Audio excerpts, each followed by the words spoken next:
All of the warmness that was pressed against me 1 moment ago is gone. What?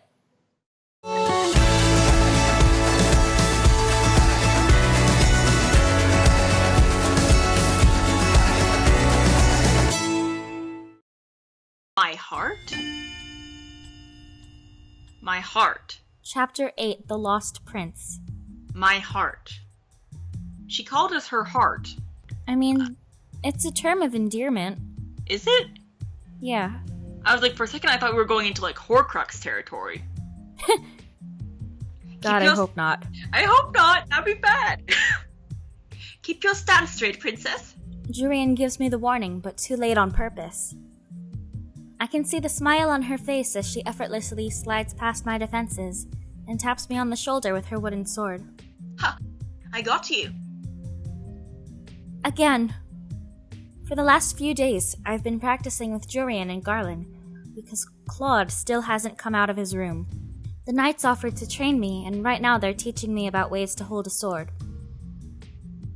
This is slow, but Claude did tell me I wouldn't be able to master the sword so quickly. Claude. He made me so angry that one day I could not even properly give him my gift. Yet I still feel sad he's not here teaching me himself. Come on, princess, focus. I jolt out of my reverie and nod at Jurian. Okay. I ready myself for her next strike, and once again get tapped, this time on the hip. Garland takes over after Jurian, and then we do rounds where I try to hit them with certain strikes. They're both good at teaching, but it does not feel the same as Claude's instruction. His lessons seemed less like they were out of a book. Don't worry, princess. It always starts out slow. Lan was just so slow at training, but look at him now. My little Lan. Garland whips his head around in Jorian's direction, his face turning deep red. Jorian, that nickname. But he is so much fun to tease, Lan. I agree. She beams at him and then laughs at his embarrassed face. Our practice goes on for a few more minutes, before the knights tell me to wrap up for the night. I think I'm going to stay out here for a little bit. Elion. Princess, you know it's dangerous out here at night. If I don't return in 10 minutes, you can come back and check on me. Oh, God. Jurian seems unconvinced, but she eventually nods. Fine. Keep your guard, princess. Oh boy.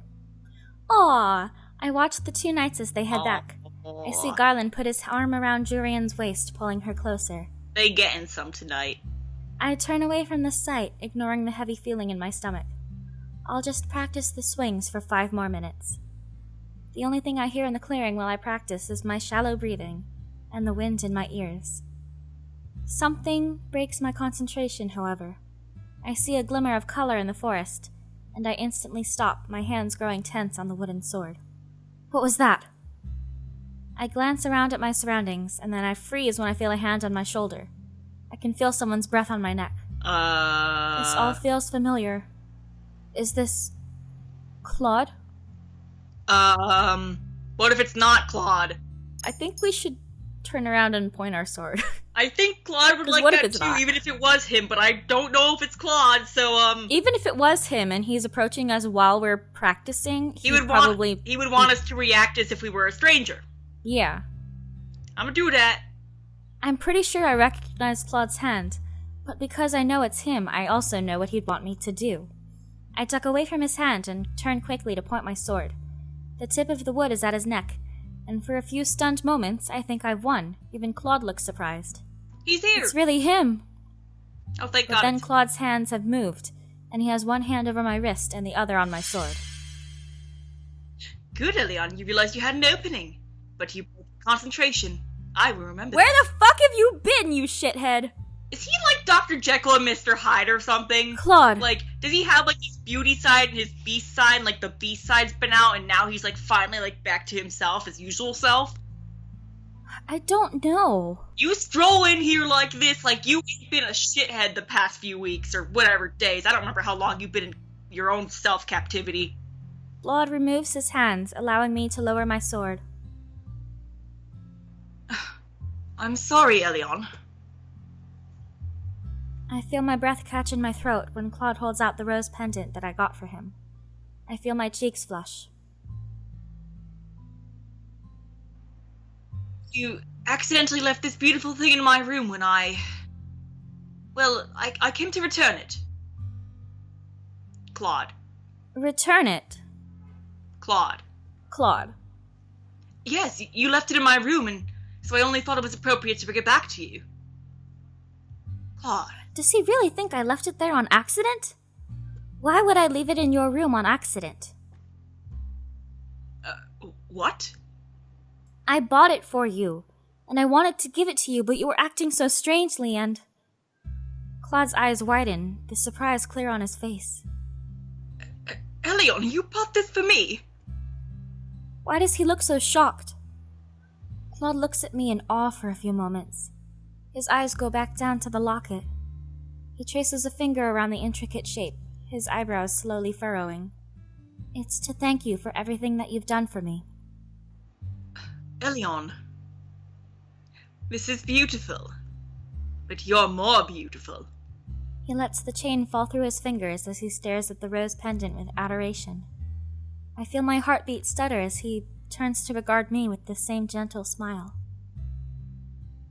He leans forward, and my breathing stops as he reaches out to hold up my glass slipper necklace. He's standing so close to me. He stands so close to me. You really are a good person, Elion. You completed your second good deed. Okay, what the fuck? Are you having, memory lapses or something? We showed you that. Or did you just not pay attention at all because you were in such a bad mood? Maybe he knows that we were upset when he dismissed it. And he just wants to comment on it now to turn that around. There's something wrong with him. I mean, I know that's the point, is there's always something wrong with all of them that we have to try to help and stuff, but this is strange. I'm so confused. I think some kind of congratulations is in order. Is there anything you want that I can give to you? I look up at him and notice that Claude's smile doesn't reach his eyes. He still looks so sad. I feel like there is so much that I want from Claude, but I do not want to ask for something that will make him sad.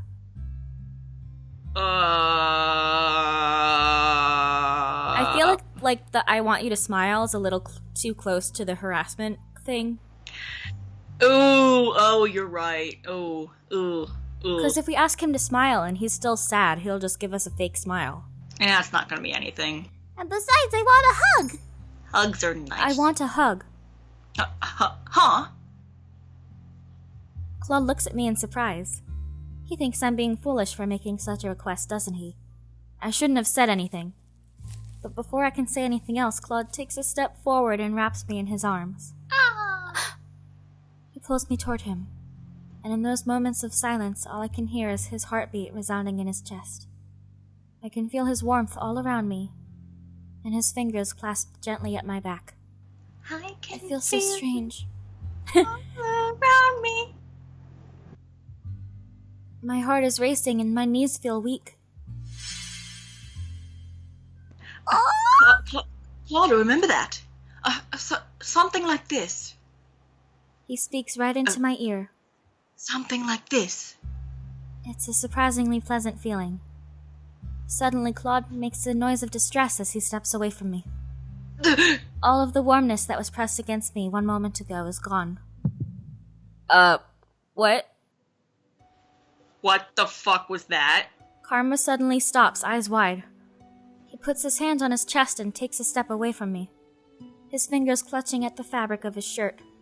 It's the fucking tattoo. What the fuck? What the Is it, fuck? like, What the fuck? What the fuck? Is it, connected to his heart or something? What the fuck? Like, is he gonna have a heart attack because of his tattoo?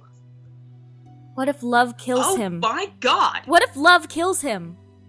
Love kills him? What the fuck? I don't know. Why else would he be having this reaction? Claude has a pained expression on his face, only making me more anxious. Not now. Claude, are you okay? What's wrong? Elion, don't worry about it. He lowers his hand with the pained smile slowly fading from his face. This does little to reassure me. Was it my fault that you were locked in your room for so long? He just looks so pained to be anywhere near me. No, most definitely not. I was feeling under the weather. And also bitter. Bitter? Why would he feel bitter? It's not for you to worry about, darling. Yes it is, babe. For now, we should head back. It's late and you need rest. I just got back from patrol, so I would like to rest as well. Claude. Claude, don't you run away from me. Is there anything else I can do for you? No, sweet Alion. You've already done enough for me. He clutches the rose locket to his chest and sighs out a little with a gentle smile. This smile feels real to me. This is a beautiful gift, and I will treasure it always. Thank you, Elion. Why does that sound like a goodbye? Now, shall we head back? Claude. I nod at him and we silently walk back to the Martian. Elion, I understand that you are ignorant of many things in life, but this is not a moment when you just give up on what just happened. Like, he's having a fucking heart attack for something because of his tattoo. When we made it back to the tavern, I feel tired, but also lighter than I have for weeks. Claude wishes me a good night before slowly walking off to his room, holding the rose locket I gave him tightly. Today I'm walking around town to do some errands with Claude. It's been quite a while since we've done this. Though we're here today to run errands, there's also something that drew me into town today. Yesterday, Waltz came back to the Martian and told us of an announcement the king was making today. Apparently, the announcement has been posted for at least a week's time, but Claude had only caught on to it after hearing about it from the crowds after one of his puppet shows. I'm not sure what this announcement entails, but I feel that I need to see the king make it with my own eyes. Do you think it's Emmeline's ball? I don't know, maybe. I can see more people milling about than usual, which means most of them must be waiting for the king to speak. I have a bad feeling about this. It's not strange for the king to make announcements, but this feels so sudden. And with everything else that's happened to me, I feel on edge. Rod's not dead, right? It's too soon, right?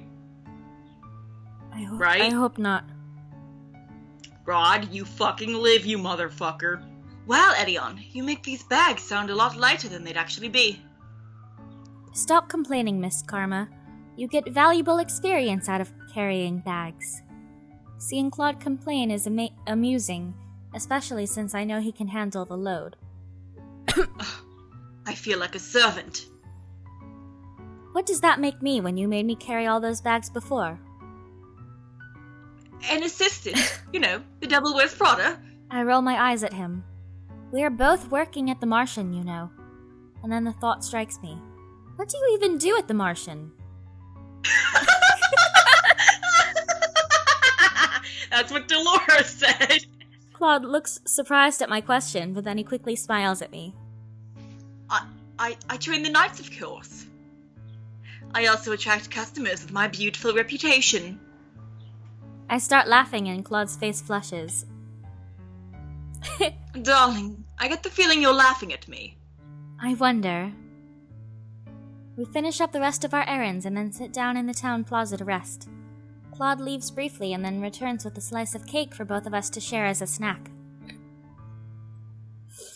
I have a lot of things I want to ask him, and now feels like the right time to do so. May I ask you a question? Of course, darling. Anything. Do you enjoy dressing like a woman? I don't mind it, really.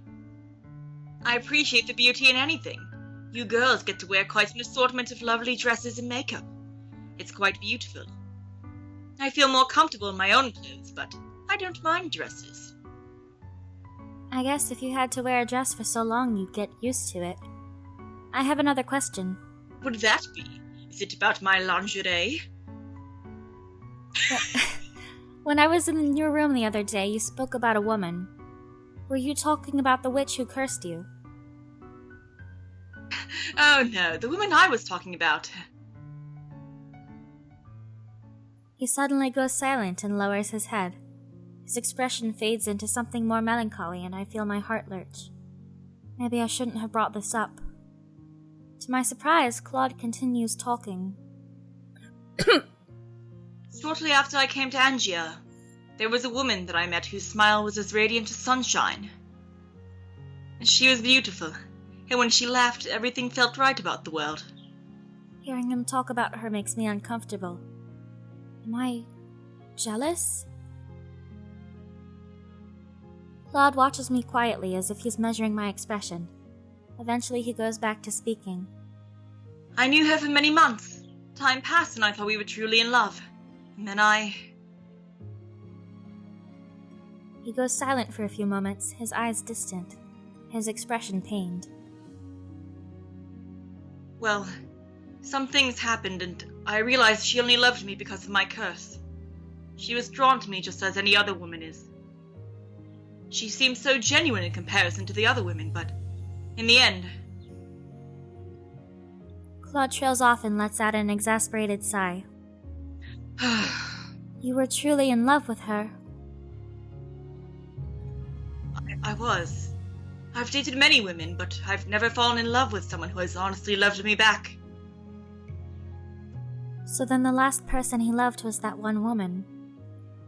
Claude looks at me and for a few moments he does not speak. Elion, do you mind if I ask you a question? No, I don't mind. Have you ever loved anyone? My mother, of course. I was referring to a romantic kind of love. A romantic kind of love.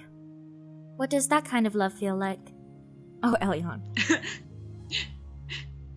Allow me to enlighten you. He smiles at me and it's surprisingly genuine. It can feel simultaneously like floating and sinking. Your heart stutters and you worry about small things, about offending this other person in some way. You wonder if they'll like it what you're wearing, or if they would prefer a sandwich to a casserole when you treat them for dinner. You begin to find beauty in all the things that they do. Their presence makes you feel complete in a way that you had never thought of before. You try to imagine life without that person, and find that you cannot. Even consider such a thing as painful, so much that it feels like it might break your heart. Claude continues talking, but my mind is already whirling. Though he phrases things in a way that still feels unnecessarily dramatic, I feel a tinge of familiarity. The things he is describing, those are the things I feel when I'm with him. Before I can say anything, we hear the sound of hooves, and the both of us turn. I can see I just want to say, usually I hate when the protagonists are like, what is this feeling and what is love? But for Elion, it actually makes sense. Because she's been so abused, she would have no concept of it. Exactly, like, for her, like, it actually makes sense, because she has no concept of love, and, like, her idea of love is just, like, complete devotion to her mother, who, of course, now her idea of love is obedience. Exactly. I can see a procession of knights, along with the king on his horse. He normally rides into town like this, but today he's not smiling. And there are way too many knights riding with him. I swear to fucking Who's God. that? Oh no. You get out of here. Sir Alcaster. Let us go find a place to stand and watch. As you wish. Claude walks me into the town gathering around the king, and we find a spot to spectate at the very edge, closer to the alleyways. My beloved citizens of Angia, I have come before you today to make an important announcement. Ever since I was given this crown, I have sworn to live my life for the people, and to rule in all fairness, so that our kingdom can enjoy great peace. The crowd breaks into applause. I stare at the king, Is there war starting? an uneasy feeling in my stomach when I notice that there's sadness in his eyes, though he's smiling. Then I notice Sir Alcaster appears to be hiding a smile. I do not like where this is going. Is there going to be a war? No, I think Sir Alcaster's coup worked. Oh shit. King's speech goes on for long minutes after that, and with him detailing the commitments he made, the goals he set, and finally, his love for the people. The audience around us claps and cheers, but Claude and I are silent. Something is not right. I nod in response. To this day I keep this promise. I would never break this oath, for it is the foundation on which I rule. The audience claps again, but I'm silent, watching the king intently.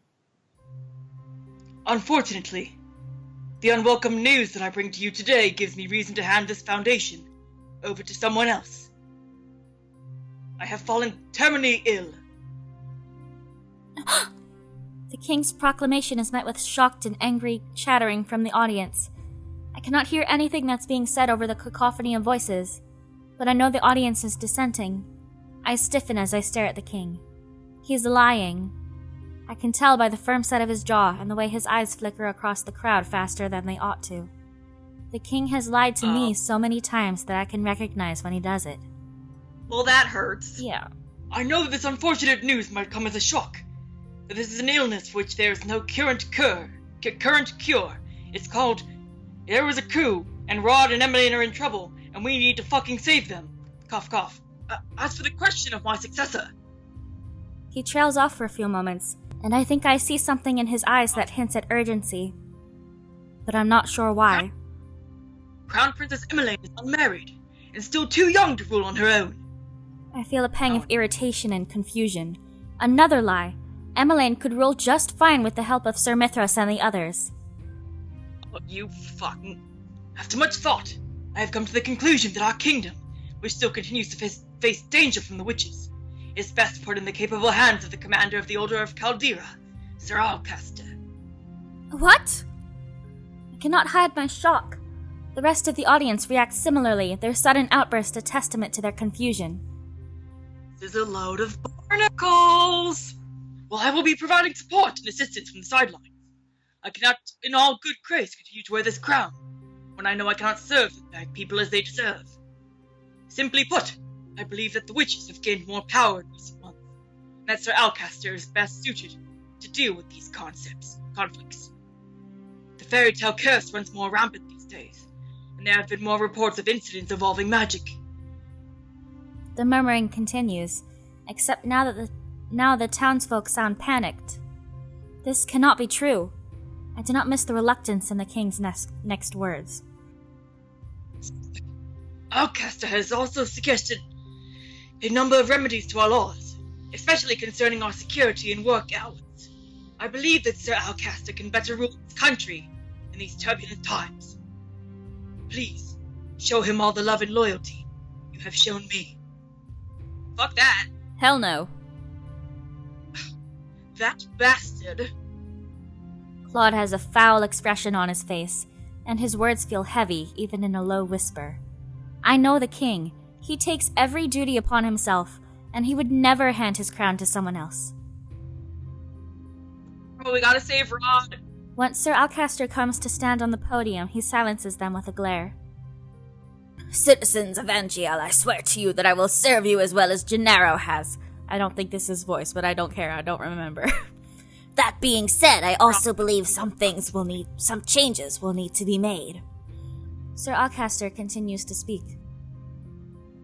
He mentioned things like curfews for safety, extended work hours, and additional taxes to go toward the knights, but I'm slowly beginning to block out the drone of his voice. What is going on? No, Alcaster must have done something to force the king into this charade. The king stands behind Alcaster with his hands clasped, his eyes alert, but there's a helplessness to them that I've never seen before. It isn't long before the crowd's unsettled murmuring becomes agitated whispering. I am stunned when Claude cups his hand to his mouth and starts shouting. There is only one king! King Gennaro! Claude grips my hand and starts leading me around the outskirts so that people cannot spot him as he continues his shout. The crowd begins to chant along with Claude, and then they draw nearer to the stage where my father and Alcaster are standing. There is only one king! King Gennaro! Gennaro! There is only one king! King Gennaro! Gennaro! Let's go, Elion. The crowd is right next to the platform now, and the chant carries on. Claude pulls me behind him, but my mind is on my father, and on his desperate eyes.